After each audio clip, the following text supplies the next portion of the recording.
Hello everyone, मेरा नाम कृष्ण है और चलो महाभारत शुरू करते हैं पढ़ने की। आज हम पढ़ने वाले हैं कॉम्बिनेशन ऑफ रेजिस्टेंस, मतलब resistance in series and parallel. बहुत आसान टॉपिक है। कुछ सिंपल सिंपल सी ट्रिक टेक्निक बताएंगे, उनको फॉलो करना तुम्हारा सारे कॉम्बिनेशन बहुत आसानी से हो जाएंगे। तुम्हें बिल्कुल ही परेशान नहीं होना पड़ेगा। तुम चाहे नीट का हो, चाहे आईआईटी का हो, चाहे जेईई, कहीं का भी क्वेश्चन तुम इजी तरीके से सॉल्व कर सकते हो। और मेरा ये मानना है कि अगर तुम्हें कॉम्बिनेशन ऑफ रेजिस्टेंस आ गया ना, तो तुम बहुत सारे क्वेश्चन कर सकते हो। मतलब कैपेसिटेंस भी तुम्हारे लिए आसान हो जाएगा, ये वाला पार्ट भी आसान हो जाएगा, ये वाला चैप्टर भी बहुत आसान हो जाएगा। इसलिए कॉम्बिनेशन ऑफ रेजिस्टेंस को बहुत ध्यान से सुनना, तब जाके ही कुछ समझ में आएगा। एक एक बात मुझे, क्योंकि बच्चे सोच लेते हैं कि मैंने 9th या 10th में पढ़ा था तो मुझे काफ़ी अच्छे से आता है, मैं कर लूँगा। नहीं बेटा, यहाँ थोड़ा लेवल बदला है। जब तुम खुद सोचो कि हमने ओम्स लॉ पढ़ा, उसका वेक्टर फॉर्म पढ़ा, उसका डेरिवेशन पढ़ा और उसके हमने लिमिटेशन पढ़ी। सोचो कितना कितना पढ़ लिया ओम्स लॉ में। तुमने जस्ट एक लाइन, एक पैराग्राफ में सिर्फ ओम्स लॉ पढ़ा होगा 9th या 10th में। तो मतलब कुछ लेवल बढ़ा, तो यहाँ इतना भी जानो कि इसमें भी कुछ ना कुछ लेवल बढ़ा होगा। उसी बात को चलो हम समझते हैं। हम बात कर रहे हैं कॉम्बिनेशन। जैसे देखो, आखिरकार इसकी ज़रूरत पड़ी क्यों। कॉम्बिनेशन में दो ही चीज़ आती हैं, कि या फिर वो सीरीज़ होगी या फिर पैरेलल होगी या फिर उसका कॉम्बाइन होगा। मतलब सीरीज़ पैरेलल का कॉम्बिनेशन हो सकता है। चलो बात करते हैं। तो हम सबसे पहले आखिरकार बात करते हैं कि इसकी ज़रूरत क्यों पड़ी है। एक मैं बता दूं कि मार्केट में हर टाइप का रेजिस्टेंस पॉसिबल नहीं है। मान लो तुम्हें रेजिस्टेंस बनाना है, 1.25 का रेजिस्टेंस चाहिए है, 1.25 ओम का रेजिस्टेंस चाहिए है। तो मतलब कंपनी, तुम सोचो कि इन्फिनाइट नंबर ऑफ रेजिस्टेंस बनाने पड़ेंगे, क्योंकि जीरो से लेके इन्फिनाइट नंबर होते हैं, तो उसमें हर टाइप का रेजिस्टेंस तुम्हें कभी ना कभी चाहिए पड़ेगा। तो मतलब कंपनी तो इतना पॉसिबल नहीं बना सकते हैं, लेकिन हम लोगों ने ऐसे कॉम्बिनेशन खोज के रखे हैं जिसकी हेल्प से हम उतने अपने डिज़ायर्ड नंबर बना सकते हैं। हम तुम्हें एक टाइप का रेजिस्टेंस देंगे और देखना तुम 1.25, 1.5 सारे रेजिस्टेंस बना डालोगे। जैसे देखो, जब आगे बढ़ेंगे तो सबको समझ में आ जाएगा कि आखिरकार कैसे बनाना है। हम 1.25 का भी तुम्हें रेजिस्टेंस बना के दिखाएंगे। जैसे मान लो तुम्हारे पास एक रेजिस्टेंस है, कितने का है, 2 ओम के तुम्हारे पास ढेर सारे रेजिस्टेंस हैं और तुम्हें रेजिस्टेंस चाहिए 1.25 का। एक रेजिस्टेंस चाहिए 1.25 का और एक चाहिए 7 ओम का रेजिस्टेंस। अब सोचो कि तुम्हारे पास 2 ओम का रेजिस्टेंस और तुम्हें इतने सारे रेजिस्टेंस बनाने हैं। यही सब पॉसिबल होता है कहाँ से, कॉम्बिनेशन से। तो चलो हम बात करते हैं। उससे पहले, आगे बढ़ने से पहले, कुछ बच्चे होते हैं जिनको इक्विवेलेंट का मतलब समझ में नहीं आता है कि आखिरकार मतलब इक्विवेलेंट मतलब क्या होता है। देखो, तो मैं यहाँ थोड़ा बता दूँ। इक्विवेलेंट मतलब होता है ओवरऑल, मतलब ओवरऑल रेजिस्टेंस क्या होगा, मतलब फाइनल रेजिस्टेंस या नेट रेजिस्टेंस, उसी को बोलते हैं इक्विवेलेंट रेजिस्टेंस। तो हम सबसे पहले यहाँ बात करने वाले हैं। देखो, इतना समझ में आ जाना चाहिए, इसकी बहुत क्वेश्चन करेंगे, सब कुछ करेंगे, घबराना बिल्कुल भी नहीं है। सबसे पहले हम बात करते हैं कि वो करते हैं रेजिस्टेंस इन सीरीज़। देखो, हाँ, अब एक चीज़ और बता दें कि रेजिस्टेंस क्या है। वैसे बहुत डिटेल में बात कर चुके हैं, लेकिन फिर भी रेजिस्टेंस बात करते हैं कि रेजिस्टेंस, वैसे रेजिस्टेंस एक प्रॉपर्टी है, रजिस्टर एक डिवाइस है, मतलब एक कंपोनेंट है। लेकिन जनरली कंपोनेंट जो होते हैं, जिसको तुमने कभी देखा हो, ऐसे फॉर्म में होते हैं, कलर कोडिंग होती है, ऐसे वायर होते हैं, इनके ऊपर ऐसे रहते हैं, यही होते हैं रेजिस्टेंस। अगर तुमने कभी देखी हो तो आसानी से बाजार में मिल जाती है, 1-2 रुपये के ढेर सारे मिल जाएंगे, बिल्कुल परेशान नहीं होना है। ये तो अपन देखते हैं। लेकिन अगर मैं तुम्हें बताऊं कि जितने भी तुम्हारे पास इलेक्ट्रिकल एप्लीकेशंस हैं, मतलब जितने भी तुम्हारे पास इलेक्ट्रिकल चीज़ें हैं, वो सब रेजिस्टेंस ही मान सकते तुम। मतलब जो जिसमें पोटेंशियल ड्रॉप हो, मान लो बल्ब है, यहाँ मान लो 10 वोल्ट था और इस टर्मिनल पर हो गया 5 वोल्ट। इसका मतलब ये बल्ब क्या है, ये बल्ब है रेजिस्टेंस, इसमें रेजिस्टेंस है। मतलब जो चीज़ पोटेंशियल ड्रॉप ला दे, समझ लो उसमें रेजिस्टेंस है। तो जितनी भी तुम डिवाइस यूज़ करते हो, सब में रेजिस्टेंस ही देखने को मिलता है। तो इसे अपन बहुत अच्छे से समझेंगे। देखो, तो सबसे पहले हम लोग बात करने वाले हैं कि जब रेजिस्टेंस कनेक्टेड हो सीरीज़ में, मतलब जब इलेक्ट्रिकल की जो चीज़ें जैसे फ़ैन हुआ, कूलर हुआ, फ्रिज हुआ, लैपटॉप हुआ, मोबाइल हुआ, ये सब चीज़ें अगर सीरीज़ में कनेक्टेड हो तो इनका क्या क्या तुम्हें देखने को, मतलब बल्ब हुए, ये सब अगर सीरीज़ में कनेक्टेड हुए तो तुम्हें इसका क्या इफेक्ट देखने को मिलेगा। मतलब हम सबसे पहले देखते हैं कि सीरीज़ कॉम्बिनेशन। देखो जैसे अपन ने लिया सीरीज़ कॉम्बिनेशन पढ़ने वाले हैं, बहुत आसानी से समझाएंगे, बिल्कुल घबराना नहीं है। देखो सीरीज़ कॉम्बिनेशन, जैसे एक बल्ब यहाँ एक लगा है, एक बल्ब यहाँ लगा है और एक बल्ब यहाँ लगा है। कैसे कनेक्टेड है? सीरीज़ में कनेक्टेड है। और यहाँ एक बैटरी लगी हुई है। क्या लगी है? बैटरी लगी हुई है। इसको हम मान लेते कितने वोल्ट की? 15 वोल्ट की है बैटरी। ए पॉजिटिव टर्मिनल, ए नेगेटिव टर्मिनल है। अगर इसी चीज़ को कहीं बनाते तो ऐसे बना देते हैं कि रेजिस्टेंस सिंबल में इस तरीके से बना लेते हैं, ताकि तुम्हें हर एक चीज़ समझ में आती जाए। मतलब इस बैटरी का बी वोल्टेज है, इसका रेजिस्टेंस R1 है, इसका रेजिस्टेंस R2 है, इसका रेजिस्टेंस R3, मतलब R1, R2 और R3। मतलब जब रेजिस्टेंस सीरीज़ में कनेक्टेड होते तो उसका इक्विवेलेंट रेजिस्टेंस क्या होगा, मतलब इस पूरे सिस्टम का ओवरऑल मतलब रेजिस्टेंस क्या होगा वो हमें निकालना है।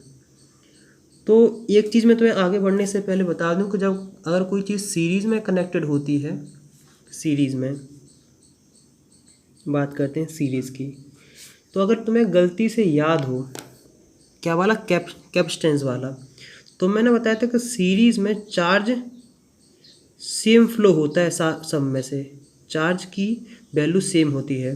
तो अगर तुम रेजिस्टेंस में बात करने वाले हो, इसका मतलब होता है करंट सेम होता है सब में। मतलब जितना करंट इसमें से इस बल्ब में से फ्लो होगा उतना ही करंट इस बल्ब में से फ्लो होगा, उतना ही करंट इस बल्ब में से फ्लो होगा। क्या होगा? उतना होगा। और लेकिन हर किसी में वोल्टेज ड्रॉप अलग अलग हो सकता है। जैसे इसके वोल्टेज ड्रॉप V1 होगा, इसके अक्रॉस वोल्टेज V2 होगा, इसके अक्रॉस वोल्टेज V3 होगा, लेकिन ये B मान लेते हैं, इन सब का सम इसके बराबर होगा। मतलब V इक्वल टू होगा V1 plus V2 plus V3। मतलब जितना इनके अक्रॉस पोटेंशियल ड्रॉप हो रहा है ना, उन सब का सम इस बैटरी के वोल्टेज के बराबर होता है। तो तुम्हें क्या याद रखना है कि total potential drop is equal to sum of potential drop across the individual resistance. तो मतलब पोटेंशियल जो होता है वो डिफरेंट हो सकता है। सब क्वेश्चन कराएंगे। देखो और एक चीज़ बता दें कि सीरीज़ में जो इक्विवेलेंट रेजिस्टेंस होता है वो इंडिविजुअल सम होता है सबका, वो जब ड्राइव कराएंगे तब निकालेंगे। और एक जो इम्पोर्टेंट बात है जो बहुत देर में समझ में आती है वो है कि इक्विवेलेंट रेजिस्टेंस होता है वो larger than the largest individual resistance होता है। घबराने सब कराएंगे, सब कराएंगे, घबराने बिल्कुल नहीं है। हमें मान के चलते हैं कि इस बल्ब का रेजिस्टेंस मान लेते हैं कितना, 5 ओम। इसका रेजिस्टेंस हम मान लेते हैं 3 ओम। और इसका रेजिस्टेंस मान लेते हैं 1 ओम। मान लिया अपन ने। हमें क्या निकालना है? इक्विवेलेंट रेजिस्टेंस निकालना है। तो हमने क्या बताया है कि इसके अक्रॉस पोटेंशियल ड्रॉप कितना होगा? V1 होगा, इसके अक्रॉस V2 होगा और इसके अक्रॉस V3 होगा। कन्फर्म है? तो और हम क्या जानते हैं कि B इक्वल टू क्या होता है? V1, V2 और V3। हाँ, अब एक चीज़ और जानते हो कि B इक्वल टू होता है IR। ये सिंपल सा ओम्स लॉ तुमने पढ़ा होगा। तो हम क्या कह सकते हैं कि V1 equal to IR1, V2 equal to IR2, V3 equal to IR3। क्योंकि I की वैल्यू तो कांस्टेंट है, सब में सेम होगी। तो मतलब क्या सोच देते हैं, तो हम क्या लिख सकते हैं, इसको लिख दो IR, I equivalent, IR1, IR2, तुमको ये तो बहुत बचपन में पढ़ चुके थे हम। आई ले लो दोनों में से common, R1 R2 R3, I से आई कैंसिल, तो R इक्विवेलेंट की वैल्यू आ रही है individual sum of all resistance. सीधा सम आया कि नहीं आया है? ये रहा सिंपल सा। अब हम इसी से रिलेटेड करते हैं क्वेश्चन। क्या करते हैं क्वेश्चन? जैसे हमारे पास सिस्टम है ए, अगर जैसे मान लो यहाँ 3 है, अगर 4 हो तो जितने भी मतलब अगर कोई चीज़ सीरीज़ में कनेक्टेड हो तो तुम सिंपली ऐड कर सकते हो। कैसे ऐड कर सकते हो? सिंपली ऐड कर सकते हो कि R1 R2 R3 R4 फलाना ढिकाना ढिमकाना। जैसे देखो हमने क्या देखा कि हमारे पास 15 वोल्ट की बैटरी है। हमें अब देखो हमारे पास इनका इक्विवेलेंट रेजिस्टेंस निकालना है, तो इसका R इक्विवेलेंट कितना आएगा? 5 3 1 8 9। तो हम क्या बना सकते हैं कि इस पूरे सिस्टम को ऐसे बना सकते हैं कि इक्विवेलेंट रेजिस्टेंस आ गया है, वो आ गया है 9 ओम। अब हमें पता लगाना है कि आखिरकार इस बैटरी में से कितना करंट फ्लो हुआ होगा, कितना करंट निकला होगा। तो हम क्या जानते हैं? B = IR। पोटेंशियल ड्रॉप कितना है, मैंने बैटरी कितने की है? 15 वोल्ट की। या फिर ये मान सकते हैं कि इसके अक्रॉस पोटेंशियल ड्रॉप कितना होगा? इसके अक्रॉस पोटेंशियल ड्रॉप उतना ही होगा जितनी बैटरी है। तो 15 I 9, तो I की वैल्यू तुम्हारे पास कितनी आ गई है? 15/9, 5/3 1.66। इसका मतलब ये है कि जो ये बैटरी है यहाँ से 5/3 ओम 5/3 एम्पियर करंट निकला होगा। कितना होगा? इतना निकला होगा। तो हम क्या देखते हैं कि सीरीज़ में करंट की वैल्यू सेम रहती है। क्या रहती? करंट की वैल्यू रहती है सेम। तो इससे क्या देख सकते हैं कि 5.3 एम्पियर इसमें से निकला होगा, 5.3 इसमें से निकला होगा, 5.3 इसमें से निकला होगा। अब इसी में तुमसे कोई क्वेश्चन पूछ सकता है कि बताओ बेटा इसके अक्रॉस पोटेंशियल ड्रॉप कितना हुआ होगा, कितना हुआ होगा। तो तुम्हें पता है कैसे लगाने से? इस V1 = क्या होगा? IR1। तो V1 की वैल्यू कितनी आ गई है? I की वैल्यू है 5/3, R की वैल्यू कितनी है? 5, तो वैल्यू कितनी आ गई है? 25/3। कितनी रखोगे? 25/3। तो इसे तुम सॉल्व करके लाओगे तो हो जाएगा कि 8.33। कितना हो जाएगा? 8.33। चलो इसका मतलब ये है कि इस पॉइंट पे पोटेंशियल है कितना? 15 वोल्ट। इस टर्मिनल पे पता कितना पोटेंशियल हो जाएगा? इसमें हो जाएगा 15 - 25/3। तो क्या करोगे? मतलब इतने का ड्रॉप आया ना, तो 15 - 25/3 45 - 25/3, तो क्या आ जाएगा? 20/3। मतलब यहाँ पोटेंशियल ड्रॉप, यहाँ पता पोटेंशियल की अगर तुमसे कोई पूछे कि यहाँ पोटेंशियल की वैल्यू कितनी होगी, तो होगी 20/3, मतलब 6.66 वोल्ट। ये समझ सकते हो कि नहीं? अब तुमसे कोई पूछ सकता है कि आखिरकार V2 मतलब पोटेंशियल ड्रॉप कितना आया होगा। तुम कहोगे V2 = होता है IR2 V2। I की वैल्यू कितनी है? 5/3, R की वैल्यू कितनी है? 3 से 3, तो V2 की वैल्यू आ गई है 5 वोल्ट। इसका मतलब है कि जब यहाँ से लेके यहाँ तक करंट गया होगा तो पोटेंशियल ड्रॉप हो गया होगा 5 ओम का। कितने का? 5 वोल्ट का। इसका मतलब है कि यहाँ पता कितना पोटेंशियल बचा है? पता है कितना? यहाँ से जब यहाँ आए हो, देखो इस समय कितना था? इस समय था 6.66। इतनी तो बात समझ में आ रही है आखिरकार 6.66 कहाँ से आया है? क्योंकि देखो ये 20/3 करोगे तो 6.66, 6.66 में से तो माइनस कर दो कितना? 5, तो आता है 1.66। तो मतलब इस समय यहाँ पोटेंशियल की वैल्यू पता कितनी है, उसकी वैल्यू है 1.66। अब तुमसे कोई ये पूछ सकता है कि इसके अक्रॉस पोटेंशियल ड्रॉप कितना आएगा, तो क्या करोगे, V3 equal to I R3, 5/3 into 1 कितना आया है 1.66। मतलब जब तुम यहाँ से यहाँ आओगे तो इसमें V3 पोटेंशियल ड्रॉप हो जाएगी 1.66। इसका मतलब है कि यहाँ पोटेंशियल की वैल्यू कितनी आ गई है 0 वोल्ट। या फिर इस तरीके से भी देख सकते थे, क्या देख सकते थे, इसमें तो अगर तुम बिना कैलकुलेशन करके भी आंसर निकाल सकते थे। कैसे, क्योंकि यहाँ 1.66 है और यहाँ 0 होने वाली है, इसके अक्रॉस कितना आया है, इसके अक्रॉस आया है 1.66।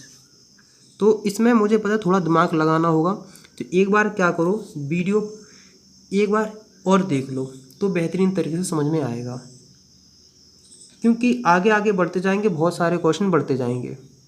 आखिरकार तुम्हें कैसे याद रखना है कि सीरीज़ में करंट सेम होता है।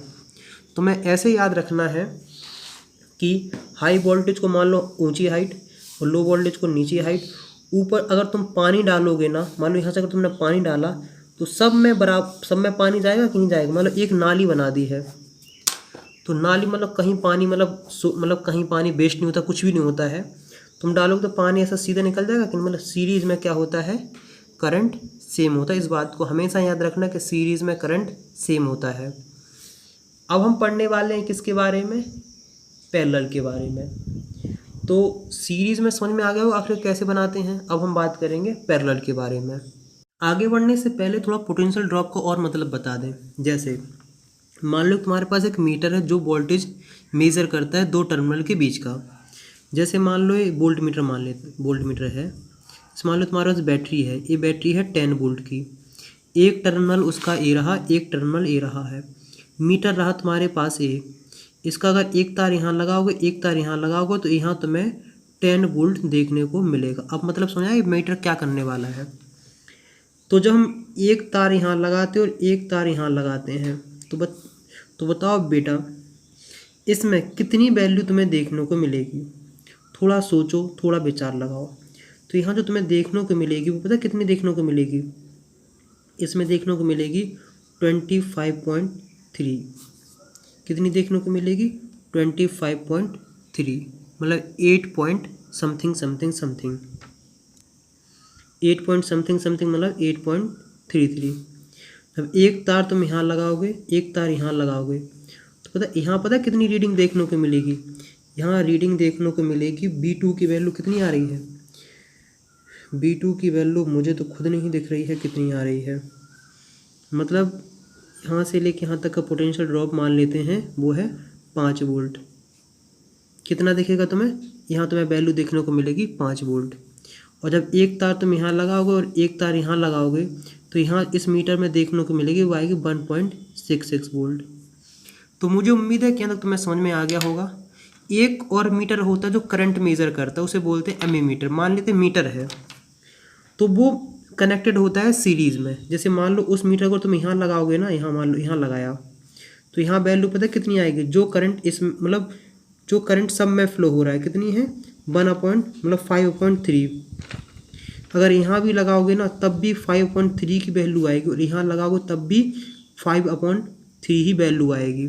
मतलब इसका मतलब क्या है, अगर सीधा सीधा आ रहा है करंट मतलब एक सा आ रहा है, इसका मतलब सीरीज़ में कनेक्टेड है। अब हम बात करते हैं पैरेलल कनेक्शन। तो पैरेलल कनेक्शन में तुम्हें कुछ बातें याद रखना है। ये बातें बहुत काम की हैं, तब तुम्हें काम आएंगी जब तुम क्वेश्चंस लगाओगे। पैरेलल में सबसे इम्पोर्टेंट बात यह है कि पैरेलल में वोल्टेज ड्रॉप हर रेजिस्टेंस के बराबर होता है। सब रेजिस्टेंस के अक्रॉस वोल्टेज ड्रॉप सेम होता है, लेकिन करंट की वैल्यू अलग अलग हो सकती है। अगर रेजिस्टेंस अलग अलग हैं तो करंट की वैल्यू भी हमें अलग अलग ही देखने को मिलेगी। इतना समझ में आया कि नहीं। लेकिन एक चीज़ हम क्या देखते हैं कि जितना करंट बैटरी से निकलता है उतना ही करंट बैटरी में वापस एंटर भी करता है। इसका मतलब तुम्हें पूरा समझाएंगे। और जो रेजिस्टेंस होता है वो इक्विवेलेंट, वो भी मतलब वो तो पूरा भी इसको छोड़ दो बाद में बताएंगे। लेकिन एक बात याद रखना जहाँ कंफ्यूज होते हैं कि जो इक्विवेलेंट रेजिस्टेंस होता है वो हमेशा स्मॉलर होता है स्मॉलेस्ट रेजिस्टेंस से। क्या होता है? स्मॉलेस्ट रेजिस्टेंस से। जैसे देखो, मैंने क्या कहा था कि जो इक्विवेलेंट रेजिस्टेंस होता है वो यहाँ जो सबसे बड़ा रेजिस्टेंस होता है उससे भी बड़ा होता है। जैसे अगर यहाँ इक्विवेलेंट रेजिस्टेंस अगर तुमने निकाला तो कितना निकाला था? 15 आ रहा था, देखो। और यहाँ सबसे बड़ा रेजिस्टेंस कौन था? तुम कहोगे 5, तो 5 15 तो 5 से ज़्यादा हुआ है कि नहीं हुआ है? अब कुछ कहानी यहाँ बदलने वाली है। मुझे पता है कि ये वाली चीज़ अभी थोड़ी समझ में नहीं आई होगी, ध्यान लगाओगे समझ में आ जाएगी। हम क्या करते हैं कि अब हम बल्ब कनेक्ट करते हैं क्या? पैरेलल में। एक बल्ब, दूसरा बल्ब और तीसरा बल्ब। मतलब हर बल्ब का रेजिस्टेंस अलग अलग है। ये 5 था, ये 3 है और ये 1 है। कन्फर्म है? और बैटरी भी अपन वही रखते हैं। बैटरी अपने पास कितनी थी? 15 वोल्ट की बैटरी थी, तो 15 वोल्ट की अपनी वो बैटरी भी रहती है। लेकिन कहानी कुछ बदल जाएगी, करंट की वैल्यू बदल जाएगी और क्या बोलते हैं पोटेंशियल ड्रॉप की वैल्यू भी बदल जाएगी। तो इसी को हम क्या करते हैं अपने सस्ते से सिंपल से देसी तरीके में अपन ने बना लिया है। अब इसी को अपन थोड़ा साइंटिफिक तरीके से बना लेते हैं। हमने क्या कहा? अभी 3 रेजिस्टेंस के लिए बात कर रहे हैं, इन जितने करने के उतने भी कर सकते हैं। मान लो हमने 3 रेजिस्टेंस ले लिए हैं, R1, R2 और R3, और यहाँ 20 वोल्ट की बैटरी लगा दी है। कन्फर्म? देखो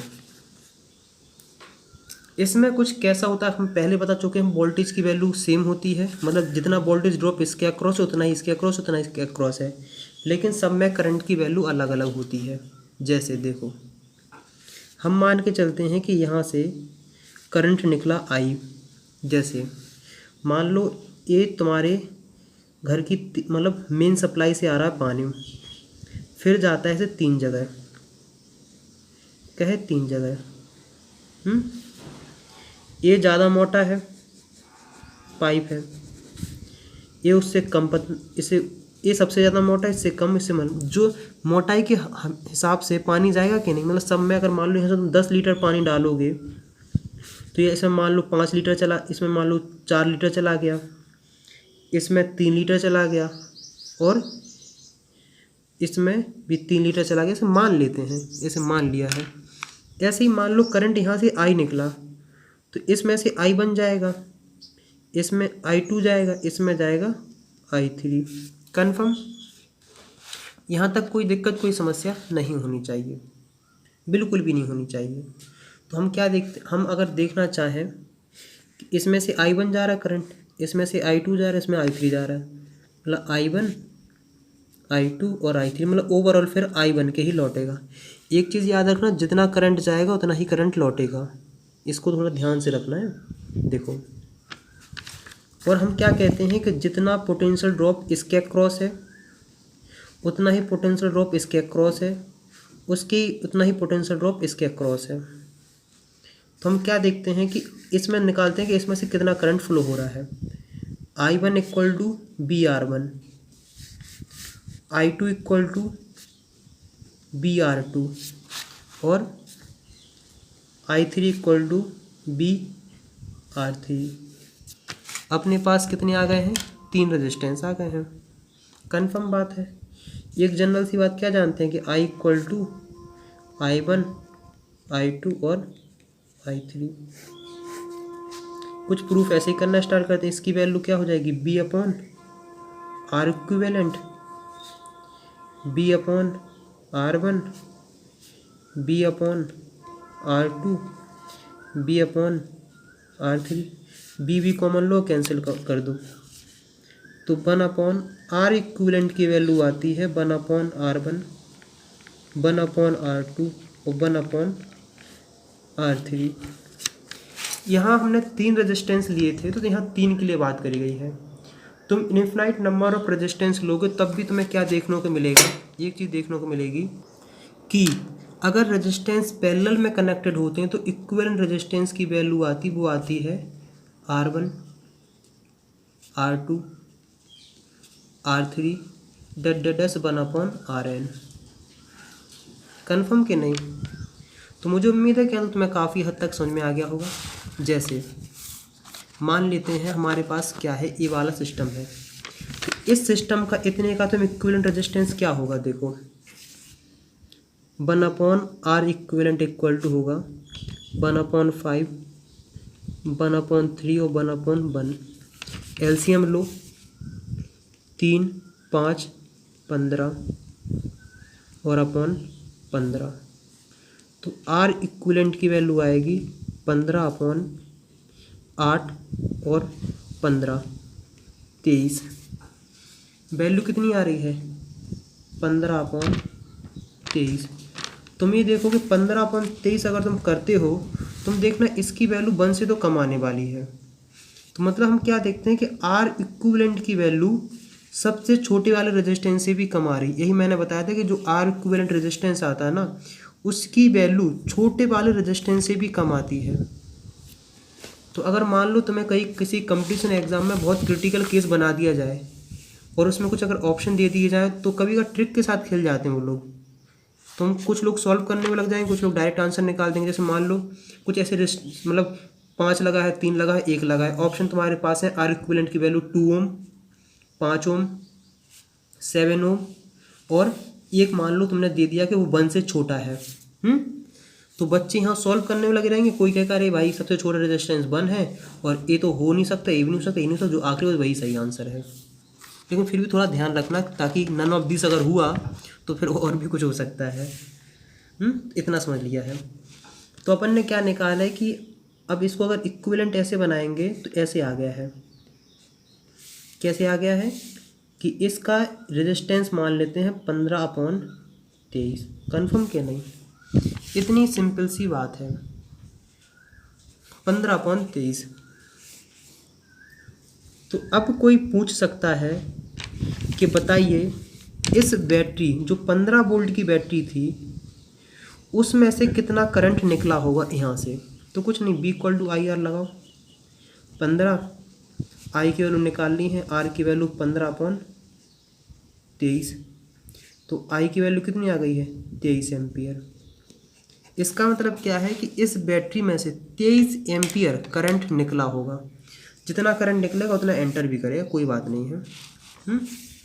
हाँ, जैसे हमने वही अगर पोटेंशियल नापेंगे ना, तो अगर मान लो यहाँ पोटेंशियल नापेंगे इसके अक्रॉस, तो इसके अक्रॉस भी देखना 15 वोल्ट ही आएगा। अगर तुम इसके अक्रॉस नापोगे तो 15 वोल्ट इसकी भी अक्रॉस आएगा, इसके अक्रॉस नापोगे तब भी 15 ही वोल्ट आएगा। मतलब क्योंकि पैरेलल में वोल्टेज सेम होता है, मतलब जितना वोल्टेज इसके अक्रॉस उतना ही इसके अक्रॉस, उतना अक्रॉस। वो देख लिया कि जितना इसके अक्रॉस हो तो उतना इतना देखने को मिलता है। क्वेश्चन करोगे और अच्छे समझ में आएंगे। हाँ, अब तुम्हें निकालना है कि आखिरकार इसमें से कितना करंट फ्लो हो रहा है। देखो मान लो कि तुम क्या करते हो कि यहाँ एक मीटर लगाते हो और तुम देखना चाहते हो कि इसमें से कितना करंट फ्लो हो रहा है। तो I1 = क्या होता है? BR1। कन्फर्म? B की वैल्यू 15 है, R1 की वैल्यू कितनी है? R1 की वैल्यू है 5। तो I1 की वैल्यू कितनी आ गई है? 3 एम्पियर। इसका मतलब है कि इसमें से 3 एम्पियर करंट फ्लो होगा इस वाली ब्रांच में से। मतलब यहाँ कितना चला गया? 3 एम्पियर। कन्फर्म? कोई पूछे कि इसमें से कितना करंट फ्लो होगा, तो I2 = B/R2। B की वैल्यू कितनी है? 15 वोल्ट। मतलब देखो तुम्हें वो वोल्टेज लेना है, R2 निकालना, तो तुम्हें निकालना है कि इसके अक्रॉस कितना पोटेंशियल ड्रॉप है, इसके अक्रॉस वाला लेना है। तो इसका अक्रॉस कितना पोटेंशियल ड्रॉप? 15 वोल्ट। और यहाँ R2 की वैल्यू कितनी है? 3। तो I2 की वैल्यू कितनी आ गई है? 5 ओम, 5 एम्पियर। इसका मतलब ये है कि इस वाले टर्मिनल में से 5 एम्पियर करंट फ्लो होगा। अब तुम्हें इसमें अक्रॉस निकालना है, तो सबसे पहले निकालो कि इसके अक्रॉस वोल्टेज कितना है। तुम कहोगे 15 वोल्ट है, तो I3 की वैल्यू क्या होगी?